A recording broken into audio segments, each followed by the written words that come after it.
Oke, sahabat-sahabat, kita lanjutkan materi berikutnya ya. Akan saya bahas adalah unsur-unsur dalam buku fiksi maupun non-fiksi. Karena kita akan berliterasi dengan buku, maka kita harus terlebih dahulu mengenal apa itu buku fiksi dan non-fiksi. Kalau tak kenal maka takkan sayang ya. Oke.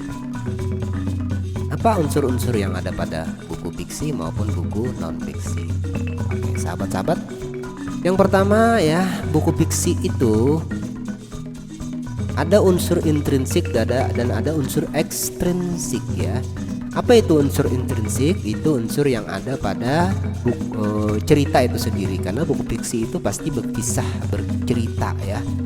Nah, jadi dalam cerita itu ada unsur intrinsiknya, mulai dari tema, latar, alur, tokoh, penokohan ya, sudut pandang, sampai dengan setting ya. Nah, jadi ada 5 unsur minimal dalam sebuah buku fiksi, buku cerita, yaitu ada tema, alur, tokoh dan penokohannya, latar atau setting ya, kemudian ada sudut pandang, dan berapa ya, tema, tokoh dan penokohan, kemudian ada alurnya, ada settingnya, dan ada sudut pandangnya. Ada 5 ya sahabat-sahabat. Nah, adapun unsur ekstrinsiknya nanti, nah itu terdiri dari latar belakang dari pengarang itu sendiri. Nah, adapun buku non fiksi, nah ini ada unsur-unsurnya mulai dari cover ya, mulai dari kata pengantar, kemudian daftar isi, bagian pendahuluan, bagian isi, dan penutup buku itu sendiri. Baik, kita lihat. Nah, ini unsur-unsur buku fiksi ya. Ada tema, latar, penokohan, sudut pandang, amanat, dan alur. Nah, jadi ada 6 ini ya. Amanat sebenarnya masuk di dalam tema ya, bawahan tema. Nah, jadi sebenarnya kalau disimpulkan, dirangkum, itu unsur intrinsik buku fiksi atau cerita itu ada 5 saja. Oke. Kemudian ada unsur ekstrinsik buku fiksi, yaitu bahasa, latar belakang pengarang, dan nilai-nilai yang ada dalam karya sastra itu sendiri. Nah, jadi bahasanya menggunakan bahasa apa, kemudian latar belakang pengarang di masa apa dia hidup, di zaman apa, dan pendidikannya bagaimana. Nah, itu adalah unsur yang ada di luar dari cerita itu sendiri. Namun itu merupakan bagian dari sebuah cerita yang berpengaruh pada isi dari cerita itu. Nah, nilai-nilai dalam karya sastra, baik itu nilai religius, nilai sejarah, nilai edukatif, nilai estetika ya, nilai moral, nilai apa namanya ya, patriotisme. Nah, jadi semua nilai-nilai itu akan ada dalam sebuah karya sastra juga. Nah, jadi itu termasuk unsur buku fiksi, unsur ekstrinsik ya, unsur yang di luar dari buku itu. Misalnya cerpen Anapis ditulis pada zaman apa, pada budaya apa, pada daerah apa. Nah, itu akan berpengaruh pada nilai-nilai dalam sebuah sastra dan berpengaruh pada isi dari cerita itu ya sahabat-sahabat.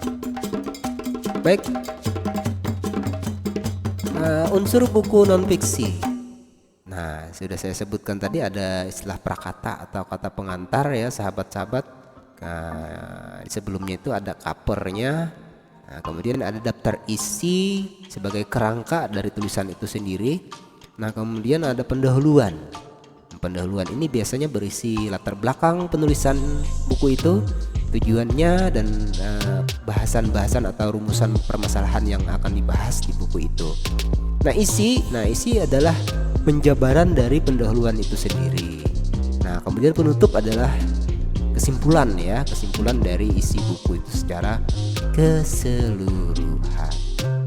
Nah, kemudian ada daftar pustaka. Daftar pustaka ini adalah unsur yang ada pada buku non fiksi itu. Daftar pustaka merupakan bahan atau sumber yang dikutip ya, atau bahan pokok, bahan utama yang ada pada buku itu sebagai sumber kutipan ya. Jadi ada buku orang terdahulu, hasil-hasil penelitian terdahulu, itu kita kutip dengan aturan-aturan tertentu, tentunya bukan menjiplak ya.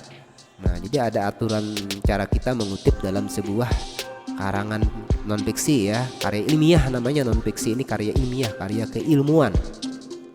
Nah, itu kita harus mengutip pada pustaka, pada literatur tertentu ya.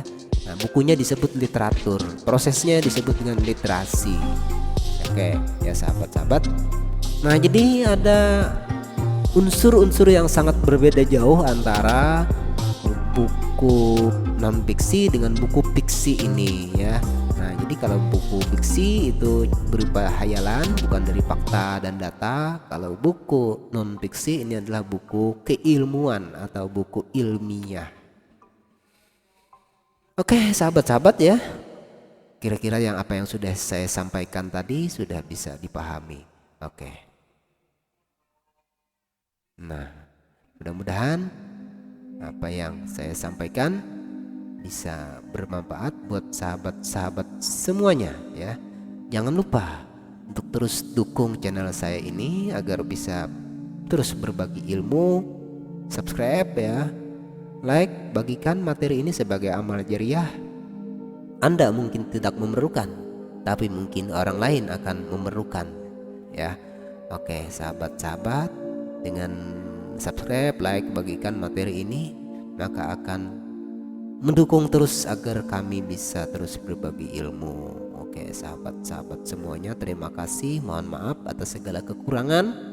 Mudah-mudahan untuk lengkapannya bisa dibaca di deskripsi. Untuk dialog silahkan berkomentar dengan baik di kolom komentar video ini. Oke, terima kasih ya. Mudah-mudahan apa yang saya sampaikan ini dapat bermanfaat ya. Saya akhiri dengan ucapan ya, billahi taufiq wal hidayah. Assalamualaikum warahmatullahi wabarakatuh.